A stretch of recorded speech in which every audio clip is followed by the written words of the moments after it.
Welcome to Rules to Thrive. I'm super excited for you to be on our episode 7 for this season. We really are focused on building a blueprint from executives to share with our audiences on how to build a career and life that they dream of. And before we go into your story, it's insane. I'm so excited for our audience. I feel like you lived 100 different lives, but please introduce yourself and tell us a little bit about you before we go into all of the questions. So I am Dr. Alissa J. Abdullah. I am the Deputy Chief Security Officer for Mastercard, responsible for protecting Mastercard's assets. I am former Chief Security Officer of Xerox, former Chief Security Officer of Stryker. Stryker is hip and knee replacement parts, medical robots, things like that. Former Deputy CIO for President Obama in the White House, responsible for White House Technology, Camp David, and Air Force One. And a certified cryptologic engineer with the Department of Defense National Security Agency. So a lot done, and I'm not done. I can see that. You have your own podcast. I do. The craziest fun fact is how many kids you have. Well, I have 18. How? I have 18 kids. That's a good question. I have 6 humans, but I also own a farm. Yes. And so my youngest is 1 month. Wow. And it's a goat. Got it. That explains a ton. 6 human kids. Got it. And then the rest, we've got about 50 animals right now between sheep and chickens and goats. Wow. It's a fully functioning farm. It's my retreat, my way to get away when I don't want to think about technology and the challenges and the threats and the adversary, et cetera, then I go to the farm. It's my place of serenity. And where's the farm? In Maryland. Amazing. Okay. So out of everything you do, I think let's start with going right into it. How do you define your day to be the most productive? So if you wake up and you say, I do these 3 things, these are my 3 rules to thrive. What are they? I don't know if it necessarily makes me more productive, but my 3 rules to thrive is I try to stay curious. So no matter what I do, where I am, I'm always asking why. Why did we? Why aren't we? Because you have to continuously challenge the norms. I try to make sure I take time for myself and my mental health. What does that look like? It looks like me reading. I walked over here today from the Mastercard offices and I was listening to an audiobook. And it sounds very cerebral. I love to say, oh, I'm a reader. I am like murder mystery. I love that type of stuff. I love self-help, and I've been reading a lot on, the current themes and trends. But I also love a good cozy mystery. And then the third part, let's see, I said, I'm trying to think, staying curious, taking care of your mental health, and being self-aware. I try to always be in a space that makes that where I am self-aware and not put myself in positions to make commitments that I know I can't follow through on. And just to dig into that a little bit, I have an amazing team, and I surround myself with this team that allows me to be me. And I think that's one of the great things about the role that I'm in right now, allows me to be me and says, hey, I need XYZ. And if I don't know XYZ, I know people on my team or people that I've surrounded myself who can help me deliver the XYZ or a part of it. So I'm really reflective. I take a moment every day to reflect and say, what have I accomplished? What have I not accomplished? Why didn't I accomplish it? And what do I need to surround myself with so I can continue to accomplish the things that I want to accomplish? I want to give you a bit of interesting feedback I've been hearing from our audience. It's very odd, but I've been hosting women panels for the last 11 years. And the immediate request was, can we get C-level, executive level women to speak? In the last 2 years, oddly enough, people are telling me, can we get someone on a director level because these roles seem unattainable now? So I'd love to get, obviously you've been in senior roles for multiple organizations, White House, working for Obama. how do we make it digestible for people to think about their careers now to reach to the, the dream job, the dream career? I think, and this is kind of how I've thought about mentorship, to be honest with you, because that's really what we're thinking about a lot in this position. We try to mimic someone else's path. And so when you think about, oh, I want to be a director or I want to be an SVP or whatever, you're looking at someone else's path a lot of times and trying to mimic that path. When you sign up, or not really sign up, but when you apply, if you're going to apply to the White House, you don't really apply for a job. You fill out a profile. Then this is for presidential appointees. A lot of people don't know this process unless you know and are coming in with the friends and you're part of the campaign. If not, you fill out a profile. I filled out a profile. I could have been anything from a shoe shiner to, I could have been anything. Yeah. You don't necessarily get a role that you might love. You get an opportunity to serve. To get in Right. and be a part of the... And be a part of the experience, right? Luckily for me, I got they called me and said, I think we need a deputy chief information officer. Wow. And I was like, wow. And I remember being very, very nervous. And first time I met the president. And I said, I don't know what I'm doing. That's so authentic and honest. And he was like, yeah, a lot of us don't. A lot of us don't, right? And it is, I was in the middle of his first term, and I left in the middle of his second term. And we go into these things with our own fears. We bring our own fears into the role instead of saying, I can figure this out. And I've done that I looked at my career path almost in that way. So let's break it down because Yes. I think you're going right into it and I love it. You're saying, I don't care that I haven't done this before. I'm scared and I'm vulnerable about this, but my job is to raise my hand and get the answers. And that's what I'm here to do. But let's start back when you finished and you have so many degrees from bachelor's to your master's to your PhD. But let's say your first job. Take us through the experience. How do you apply? So I want to inspire our young audience. Okay. So let's just make it very practical. So my first job, I was a radio DJ. Wow. Actually, yes, this is why you said I'm not DJ. bred and born in cybersecurity, or technology. I started out as a radio DJ, which is partially how the Dr. J came to be, and was doing radio, loved radio, was at an urban hip hop station at one point, moved to a jazz station and said, I'm going to go to college. And while I was at the jazz station, my English professor said, you are wasting your talents. Like, you should not be majoring in mass communications. And that was the lazy side of me that was like, I've already gotten, I'm already in the field that I'm going to work in. All I got to do is get the bachelor's degree and just keep on going. That was the lazy side of me, just taking the easy way out because I had already been working in radio. My math teacher came up to me and said, you have such a scientific mind, like you don't even pay attention in calculus class. You need to have a math degree. And I said, which one am I going to do that's going to be easiest for me? And for me, it was math. I said, well, I'll change my major to math and see what happens. And I was introduced to the National Security Agency through that and got a co-op program, was part of the co-op program. My math teacher introduced that to me. And I thought to myself, this is very outside of my comfort zone. Yeah, radio to math. And I was going there as a mathematician, and had not left Georgia. So I was coming to Maryland. And it was the best decision that I had made. Wow. So it was a mentor, like you were... It was someone whispering in my ear. I had two. They ganged up on me. Whispering in my ear saying, you should do something else. You should try other things instead of sitting here as a college student, in your comfort zone.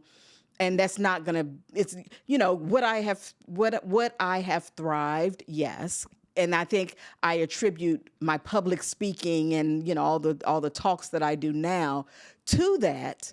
But I think that was someone whispering in my ear, changing the trajectory for me and saying, you should think about something else. I'll tell you, when I left the White House, I thought I was going to be a CIO. I was like, I know this. this is what I've been doing. I'm the deputy CIO of the White House. Why wouldn't I be a CIO? And I had a executive search firm say to me, you need to look at cybersecurity roles. Security is always top of mind when we're asking you questions. Mm-hmm. And as soon as I did that, I got the role as the first chief security officer for Stryker. Wow. So, you've got to kind of, when I think about, just going back to our original question that kind of started out in this path, thinking about directors moving into VP and thinking about, you have, and we all have in our minds what our path is going to be. Mm-hmm. But you've got to be open to other opportunities because it may not take you in the direction that you thought it was going to take you, right? Yep. You may end up veering off and then coming back to your original goal. And I think that's just the beauty of everyone's career path, is that they're so, so different. I think this was actually a part of the discussion. Maybe I think it was our first episode, where a quote from Steven Spielberg that you're referring to still keeps coming up in all of our conversations, is listen to the whispers. Yes. Listen to the whispers, because your dreams don't shout, they whisper. Yes. And you're reinforcing that yet again. I think for those who are doubting that there are whispers around them, how do they look for inspiration? What would your advice be? Because you said you wanted radio, you wanted to specialize in mass communication. Someone whispered math. Then you got applied into this program. Mm-hmm. It seems that it was all accidental, but it was all a part of your plan and your path. Yes. So how do you inspire people to look for those opportunities? I go back to being curious. I go back to also being exposed, right? My math professor exposed me to the National Security Agency. Yeah. I grew up in a small town that knew nothing about intelligence agencies, right? And she exposed that to me. And in fact, when they were doing my background check, everybody was like, oh, something's happening. The CIA is in town, It was really, really funny. But, it is that exposure, and you have to put yourself in position and be comfortable with being uncomfortable, because there's no growth in your comfort zone and there's no comfort in your growth zone. And so if you put yourself in a position to be uncomfortable, you really, really grow, and you gain more superpowers all along the way. Yeah, you diversify what you know and Absolutely. Your exposure. So take me through, you said security, math, security. Mm-hmm. I wouldn't even put the 2 and 2 together. If someone's interested in getting into the security space, how do they even start? I know curiosity is the first thing, but how do you go from college into security? So, we started out, cybersecurity field started out with, we want people with degrees in cybersecurity or certifications. And I'm not going to say there's no value in that. There's plenty of value in that. I think what we found is the adversary is attacking everyone. And the adversary, all the hackers that are on the dark web, are not looking for, in order to be a hacker, you got to have a degree in cybersecurity, Yeah. We need the creative minds. And so, I play musical instruments as well. And so it's that creative mind, that creative side that clicks and says, we haven't thought about it this way. That opens Pandora's box of other solutions and other opportunities. And so when I think about, advice that I would give people, when they want to enter into cybersecurity, it's a huge field. You can go into risk, you can go into policy, you can go into governance, you can go pure tech. I mean, that world, you can go pen testing. The world is so big. The curiosity allows you to try it all. Yep. And say, no, I don't like that, but I do like that. And I don't like that, but I do like that. But as you're trying all of these different things, you're adding more tools in your toolkit.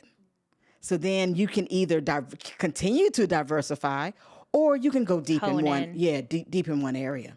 What is your advice? Let's pivot a little bit to businesses. So if you're I want to encourage more people to go after their passion and create their own space. And, this podcast is creating space to learn. So if for people to start their own businesses, how should they think about security and protecting their businesses? It's a big bite, right? No, not a big bite. It's a big ocean to try to drink, But there are lots of tools out there. There's lots of free tools out there. As I'm the Deputy Chief Security Officer for Mastercard, we have partnered with the Global Cyber Alliance with a toolkit. There's no Mastercard tool on the toolkit. It's just something that we are very, very passionate about.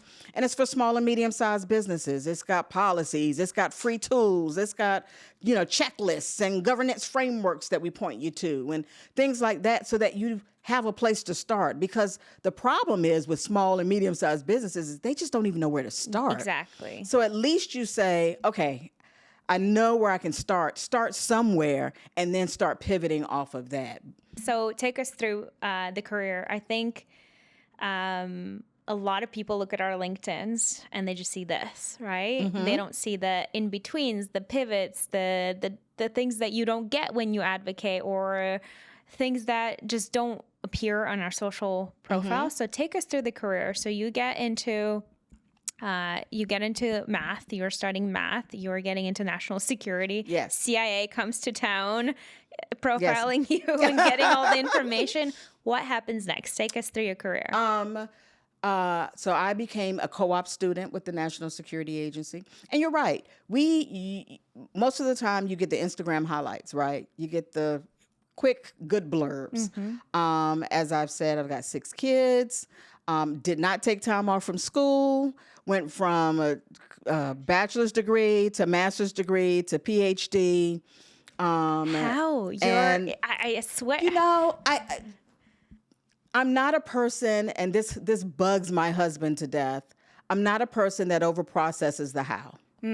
I just get stuff done. And he's sitting there. He's a project manager type. Same with mine. And he's like, I need a plan to build the chicken coop. And me and my kids are like, no, let's get the hammer and the nails. Let's go.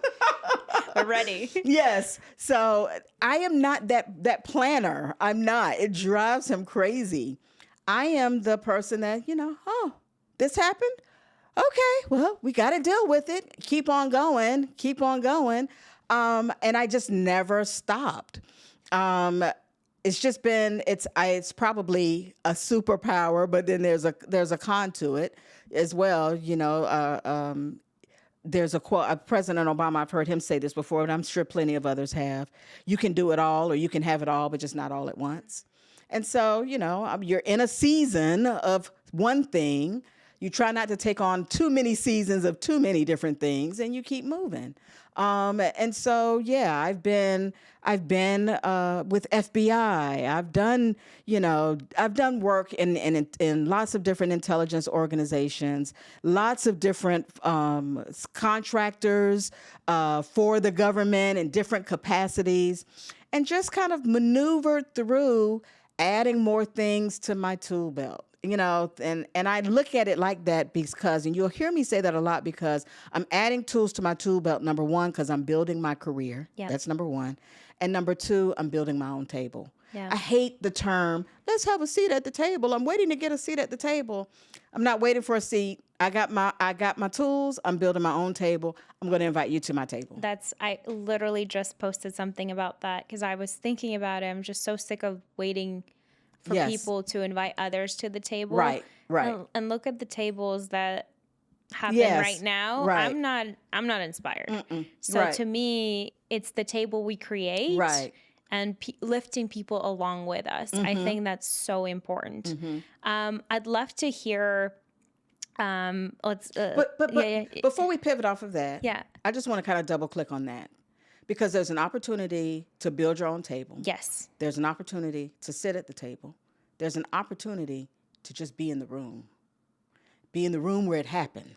Not necessarily talk, but at least know where everything is moving. You might not like where things are moving, but you're in the room, you know what the plan is. So there's different layers to this. There's different levels to this, right?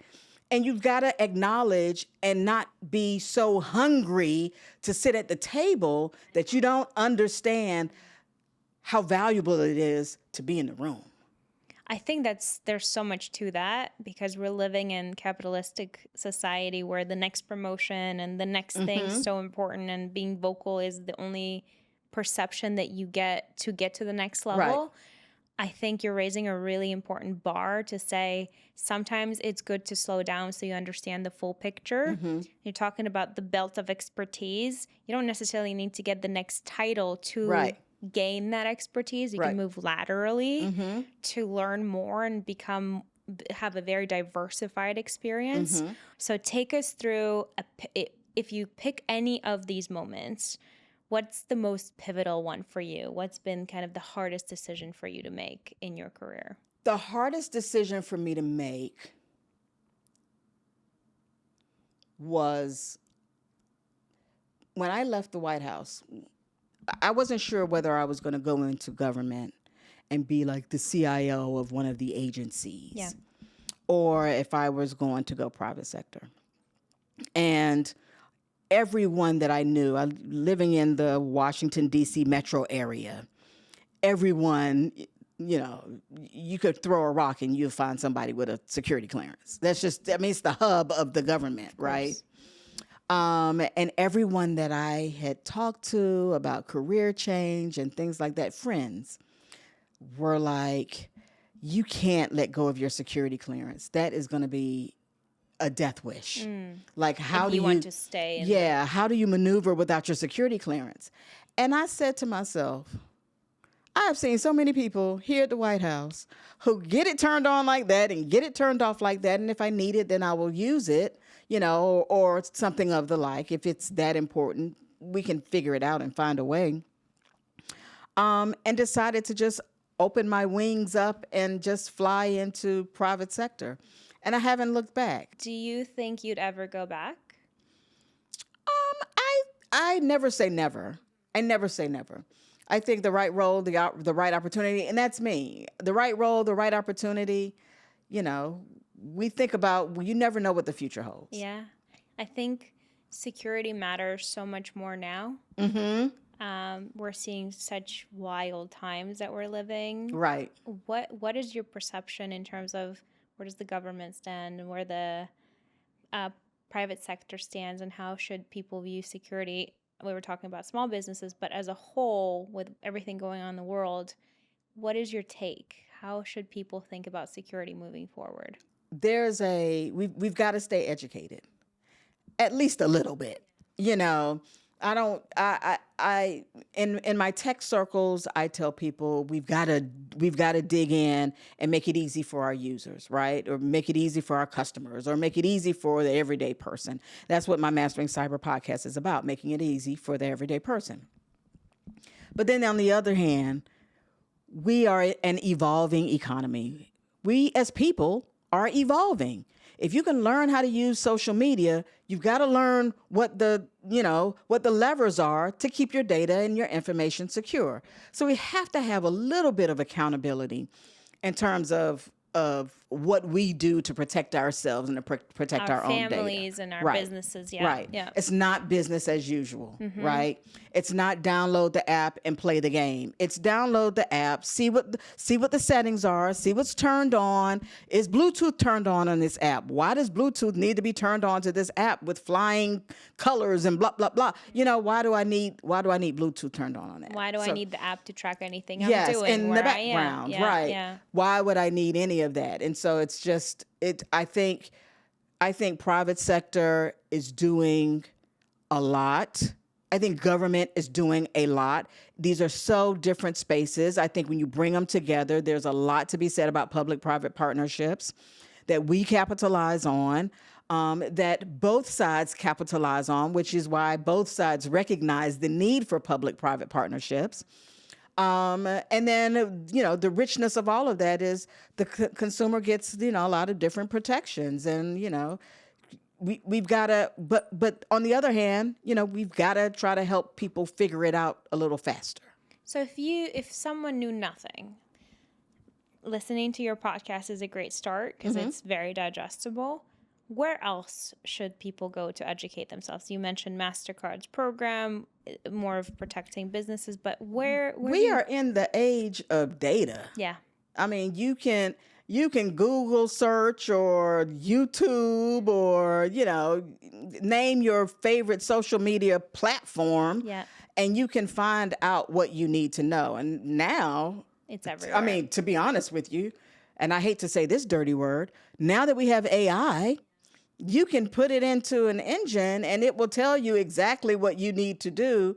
And no, you shouldn't, AI is not the sole truth. The to sole everything. truth, but it definitely is like the start. Yeah. It's better than throwing Jell-O to a wall and seeing if it sticks.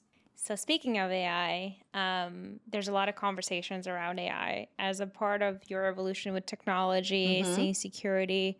What do you think? How do we coexist? How do we lean into it without fearing it? What do we do? I was at I also teach at UC Berkeley. I saw that. Amazing. And one of the faculty there, I was in a meeting, and one of the faculty there said, the people who don't use AI will be replaced with the people who do use AI. Okay. That's a very scary statement. It is. But it's true. You've got to lean into it and not be, it's our own fears. All right, here we go. I'm in the house and I hear my husband talking. My husband just talking. And I'm like, what? Who is he talking to? And is he on speakerphone? And what is talking back to him? Mm-hmm. And he's talking to AI. He's talking to Copilot. Mm-hmm. Copilot is talking back to him, and he's planning this, weekend with friends and things like that. And so I was like, you're talking that much? And he was like, yes. What would you do? And initially, I would use it just like I would a search engine. Yeah. Ask a question. Prompt. But he was like, no, I want to go here. And if it's cool, I want to go there. And this is the type of friends. And it's a mixed crowd. And some may be couples during the day, may not. And he had all of this curated data and came out with a full plan. Wow. And I said, think there's, oh my gosh.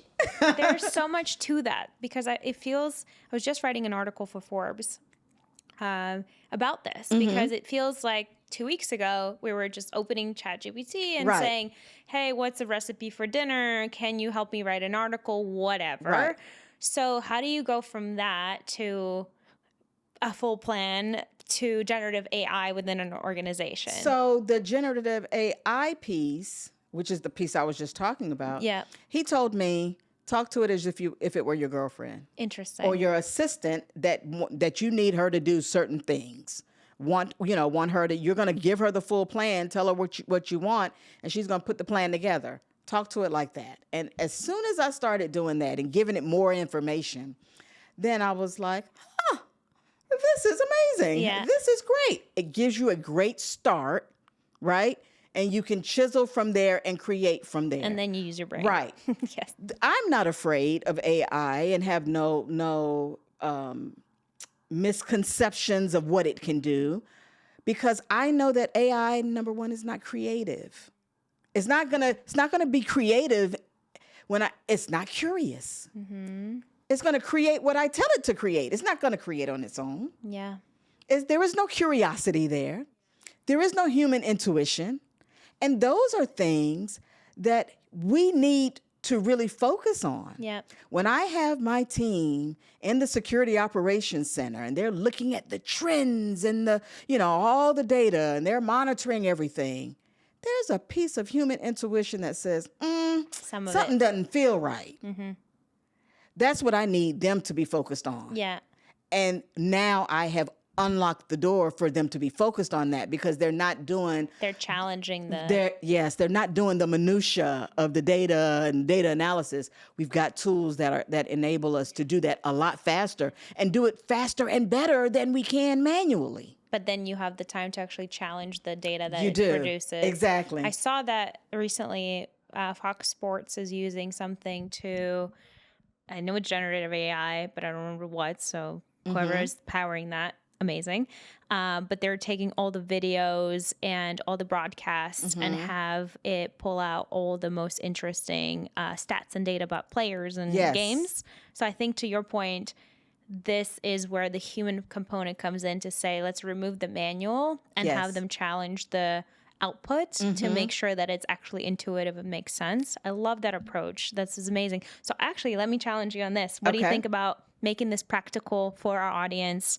If you're interested in cybersecurity, Copilot, ChatGPT, open it up and say, what are your strengths? So in your case, it was math, communication, and presentation skills, and saying, I'm interested in learning about cybersecurity, and I'd love to hear from our audience what it spits out for them as they talk about what a career in cybersecurity looks like. I think that's great. We're past that, to be honest with you. We challenge our team right now to go into Copilot, create a plan of learning and training that has been curated to help me get into cybersecurity. This is my current role, and it will take your job family, your current role in your job family, and create that plan for you and say, this is the skill, these are the skills that you're missing for that next role. This is what you need to focus on.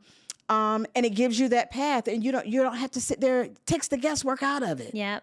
It gives you a path and it gives you an actionable plan. And this is what we all want in. And then you can take that and say, well, either I don't like that path, I don't like that plan, or I like pieces of it. Let me modify this a little bit. And you can either modify it yourself or say, no, I'm not interested in that. Is there something that I can substitute? And it will give you more options. Yeah. No, I love that. Let's challenge our audience to do that. I'd love to I love how your stories, and I love the journey and your curiosity. Can you tell us a story where you felt like your resilience was challenged and you had to overcome a certain rejection or anything in life that you felt like, this is where it's my time to be super resilient and be me? My resilience was challenged. I was going through my master's, getting ready to apply. I was applying for my master's degree program. And it was an amazing program. And I was very much pregnant, very much. And there were a lot of questions around whether I was going to get accepted into the program. And it was an amazing program in collaboration with George Washington University, where I got my master's degree, and the National Security Agency. And they had a cohort. They were, offering us to be part of the partnership, a 10-month program. You come out with your master's degree. The agency was going to pay for it. And, I come waddling into my interview, and they were like, tell me how this is going to work. And I said, don't worry about how this is going to work. Let me tell you the credentials that I have, what I want to do with it. I'm dedicated to doing this. And that's exactly what I did. Now, I'm not the person that says that's the way for every person, but I think they saw my passion.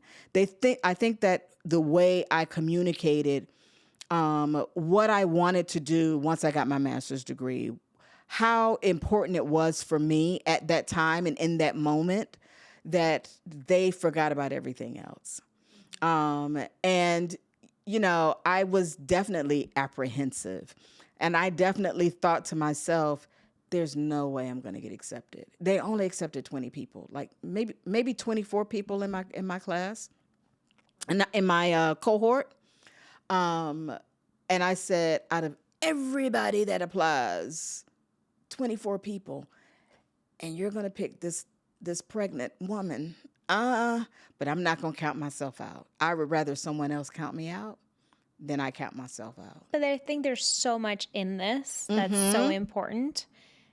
Let me try to summarize. If you were on that panel deciding, you want someone super committed, and of course, this we don't want to talk about, but it's the reality. Pregnant women are assumed to leave and focus on the baby. So you're challenging them from the get-go. I think from me, something that I'm learning from you is advocating for what you truly believe in that moment when you really, really want something is key. Yes. Not letting it your background speak for itself. It will. They're looking at it, but actually being present and going with passion after what you want is what helps you advocate for yourself. Absolutely. What do you think? What did you say?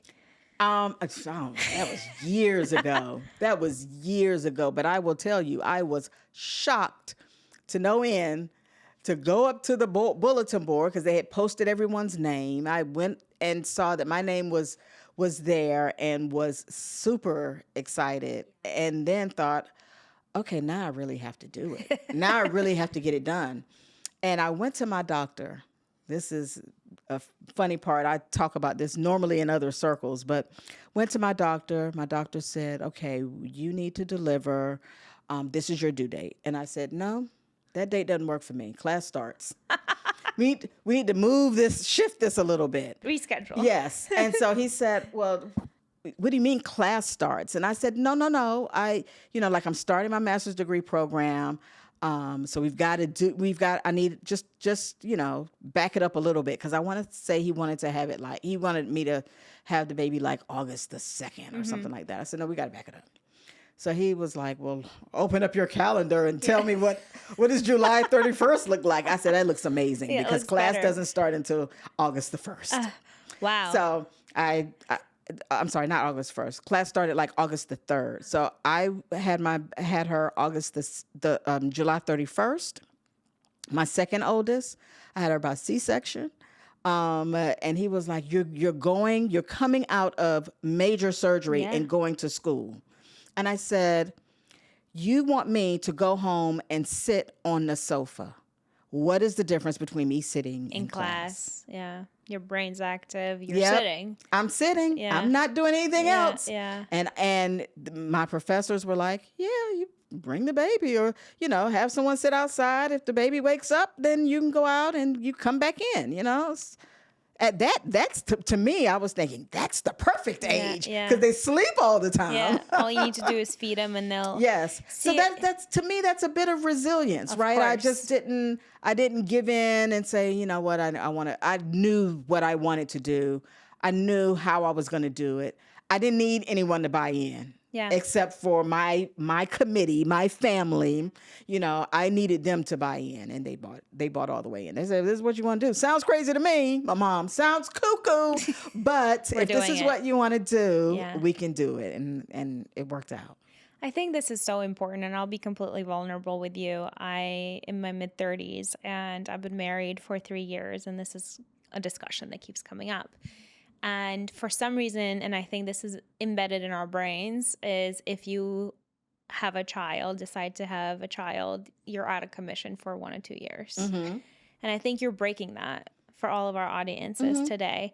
And I'm still struggling in my own head to navigate that because I want to do both. I'm scared to know what it's going to do to my career because I've been on trajectory, became a team lead at 24. I became a director at 26, a VP at 27.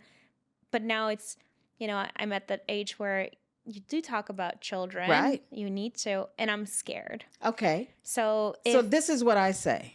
A lot of people ask me, how do I do it? How do you do it? And I say, I don't.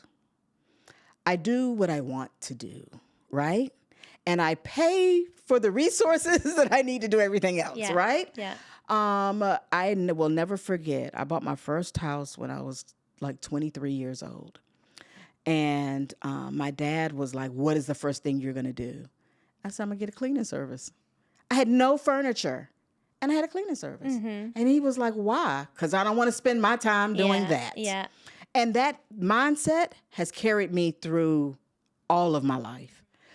There's we are nurturers. We want to be super women. We want to, do it all, but you can't do it all at once. Yep. I have missed football games. I have missed piano lessons. And I have explained, this is part of mom's job. This is what I'm doing. we want to party hard when it's time to go on vacation. So we've got to be okay with mom missing certain stuff. And we're at an age now where there's FaceTime and there's, all of this different technology that helps us continue to connect and feel closer than just a phone call. But I'm an advocate of, if you need help or if you need, I at one point was paying someone to come in and just wash dishes. Because I don't want to wash dishes, That's your time. Right now, I'm here, love it, love coming to New York. I come to New York quite often. Got a load of laundry that needs to be washed. And my husband's probably like, why isn't the laundry clean? Well, it'll be clean. Either it'll be cleaned when I come back. Yeah. Or just go buy some new clothes. We put too much on ourselves sometimes, and I think we just have to give ourselves grace and say, this is what I want to do. I can do both. I can have a child. I can have a family. I can be a career-driven person as well. And I'm going to surround myself with the resources I need to make me successful. Is there any advice? Because I have these conversations, even with myself, guilt. Because my mom gave me her honestly best year. She had me at 17. She always says 18, but sorry, Mom, I can count now. And she gave me her year. So I have this guilt of doing both. And it's impossible to do everything at once. How do you address it? I don't think there's ever a good time. And I've got plenty of kids. I don't think it's ever and love children. But I think it is never, everything that you plan is not going to go as planned. Yeah. We plan and God laughs. Right. Yeah. But I give, my older kids say, man, the younger kids got it easy, and I have to remind them I did the best I could with what I had at that time. And the younger kids get the benefit of, we were on vacation the couple of weeks ago, and they were sitting, in the front of the plane with me, and they were like, "Oh, wow, this is life." Yeah, this is life. And I was like, "No, this is points." Yeah.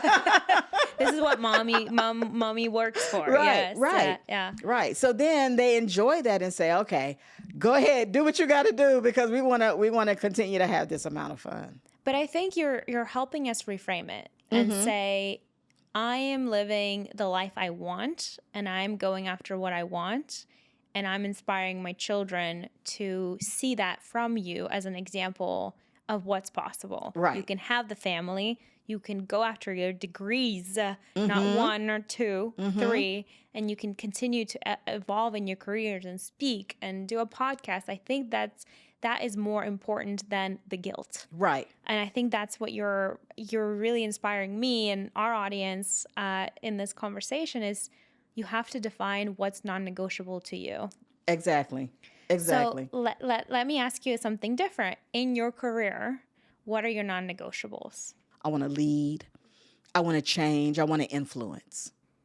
I think those are important. I will tell you, super randomly at 2021, as I was finishing my MBA, I wrote, I want to feel my impact. It's very similar. I want to lead, but at that time it was, I want to feel my impact because I was viewing myself as an individual contributor first. I want to be a part of the company that lets me do something different every day. And last thing I put is travel, of course. In your 20s, it's not the same travel as you go on vacation in first class, right? So I think yours are just as you have to be as high level as possible, but really define what that means to you. So you don't settle for less. I think that's so important because your career is so inspiring because you set the bar for yourself so high and your non-negotiables are part of that conversation, but it's not something we're encouraged to do as we are striving for the next career. But, you said I set my career goals so high, and I did. But I don't want to overplay. When I say I'm at a conference and I'm looking at the people who are speaking and I'm reading their biography. And when I was young in my career, very, very junior in my career, I used to do that a lot. And I would say, I don't see anything there that stands out.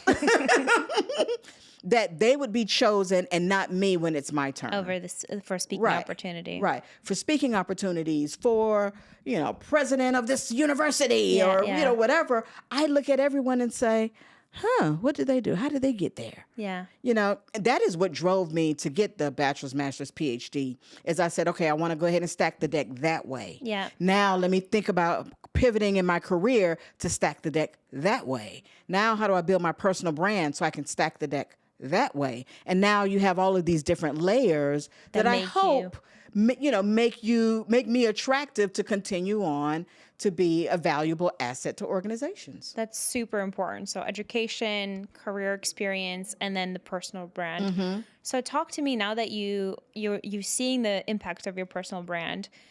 How do you start out? Like if someone's trying to build their personal brand from nothing and they have experience, but they're not exposing that anywhere. So what is your advice on building your personal brand? My brand is very specific.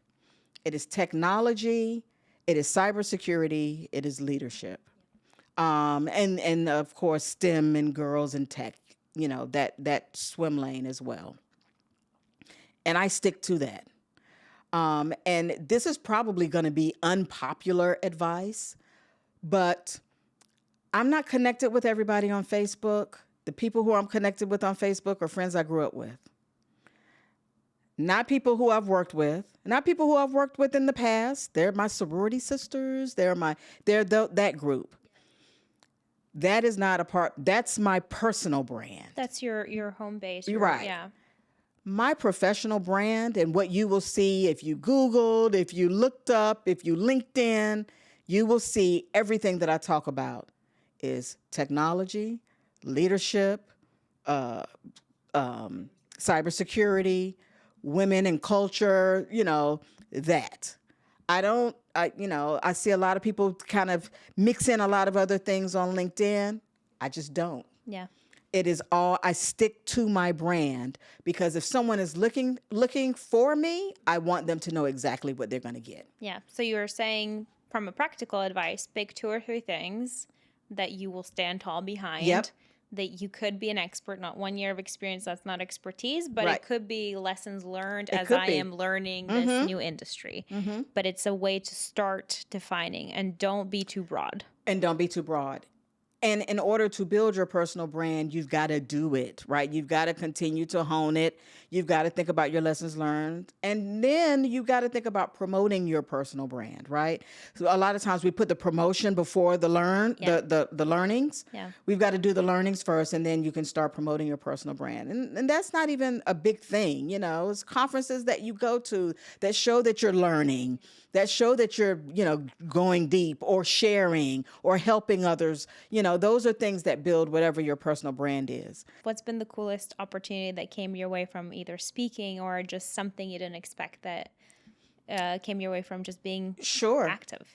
I've had a lot of great opportunities. That's hard. I will tell you the one that's benefited me. I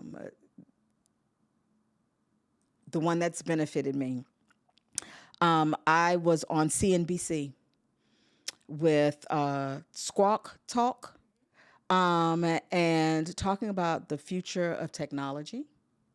Amazing. I was the chief security officer of Xerox, and they had asked me, because of my brand and influence and a lot of the speaking that I had done, and they said, you're going to have someone else on the panel with you. It's going to be you, someone else, and then the 2 hosts of the show. And I said, oh, this is great. And I was so nervous. Yeah. And the other person that was there was the president of technology for Mastercard. Wow. And that's how I you met. met. That's how I met him. Wow. And because of you're an incredible speaker. So Thank you. he saw the power. Yeah, we stay connected, and then he was like, "Yeah, okay." And so it just, you just never know when you're working in your brand. Yeah. Of course, it's going to be something that you love, right? And that passion comes through, and you never know who else is watching and what other doors that's going to open up. It's so weird, I'll tell you. I love to write kind of my personal goals. I have these black notebooks that I been keeping since 2015, 13. My aunt bought me my first diary. And in the diary, I wasn't writing Dear Diary. I was writing, I want to do this and this and this. And it continued, stayed with me. So the craziest thing that happened as I've started to lean into LinkedIn in the last 2 years. This is how we met with Anthony, who's helping me produce the podcast. Was through personal brand. And the funniest thing, how we met was we were working on a workshop about building your personal brand. So one of the things I wrote down last year in December, I said, I learned about technology being in my MBA class, working in finance and being bored out of my mind. And there was a speaker who came from Chicago. I did my MBA in Loyola University in Chicago. And we had a guy from Salesforce who was practically opening the office. He's now CEO of Sprout Social. Came in and did a lecture. And I'm like, I don't know what that is, but that sounds fun. So this is what I'm going after. So same thing. I sat down this December and I said, I want to give back to MBA students to inspire them. A month later, I get a random message offering me to speak to MBA students. Really? The most random thing. And that is great. I think it's one of those things where you have to, like we talked about non-negotiables. We talked about what is your vision for your career. You kind of manifested it. Yes. Right? And I'll tell you, the craziest part, it was University of Chicago who was coming to Miami, and I live in Florida. Wow. So it was is great. Full circle. So I think from building your personal brand to make it very practical, we're saying 2 to 3 topics. If you're not an expert, be a thought leader or share experiences that you're learning. And then anything else. So what else should, how often should people? I think, very often. And don't worry about, you kind of fall into, I'm not getting the number of likes that I wanted. I'm not getting the number of engagements. It will come. If you build it, it will come. People will come. And so you've got to continue. We're in a content curation phase. You've got to continue to curate content, and the more content you create, you'll get eyes on it, and then that will have people click. Oh, let me see what that one was. Let me see what that one was, and your brand becomes recognizable. It becomes recognizable. I have a lot of people coming to me and asking, like, how do I get the new title? And it's title or the money. Like, what's your advice about approaching if I were to go after my negotiation title, money? So data, get your data. Get your data. You cannot go into a negotiation. I said you can't go into it with emotions, but you have to be okay with walking away. Right? You go into this negotiation. I want this title. I want this amount of money. And if you don't get it, then what? And if you're not okay with walking away, you're not ready to negotiate. Yeah. Do you think it's good to have... Because it might not be that you didn't deserve it. You just didn't deserve it right then, with that role, with that position. But you've got to be okay with walking away and saying, okay, I'll go somewhere else and I'll get, the title and the money that I want. If that's what you're driven with, title and money. There is a group of thinkers that say you shouldn't be driven by title and money. But I come from it is what it is. I come from a world of always being a minority, right? I've either been the only Black woman, the only Black, or the only woman. And I want to continue to be the example so that others look up and say, no, I know someone who is a this or who is that title. And I think for people where titles and roles and things like that mean something, that means you have a very specific goal, and that is okay. Yeah. I think that's so important because I think there's so many misconceptions about ego being involved. Yeah. But we're not here to volunteer. Right. So I think making that okay, that you want the title, you want the money. Yeah. This is what you're going after. But what would you recommend? You've got to take a moment to sit and reflect and say, okay, maybe I'm too soon. Yeah. Solicit feedback. Maybe, we all think more highly of ourselves than we really are. Just like we all think more critically of ourselves than we should. Yeah. But take the feedback and be patient and sit and allow the whispers to happen. Because if you rush into your own path, if I rushed into my own path, I would not be where I am. I'd been, I'd still be in mass communications. Maybe I would have been on a Real Housewives show. I don't know. Maybe I would have made it that far in TV and been a celebrity. But, if someone would not have whispered to me at that time, you should change, I wouldn't be doing what I'm doing now. And I absolutely love what I'm doing now. I'm curious, one more question. I love to encourage people to get involved and do more outside of chasing we all talk about careers, and it defines a lot of what we do on a day-to-day. But if you were to encourage our audience to look into a nonprofit, do you have a nonprofit of choice that you'd recommend for others to learn about? Oh, there's so many different nonprofits that I love. There's many that are women focused. There's Alma, that's for domestic violence victims. One of my best friends runs that foundation. There's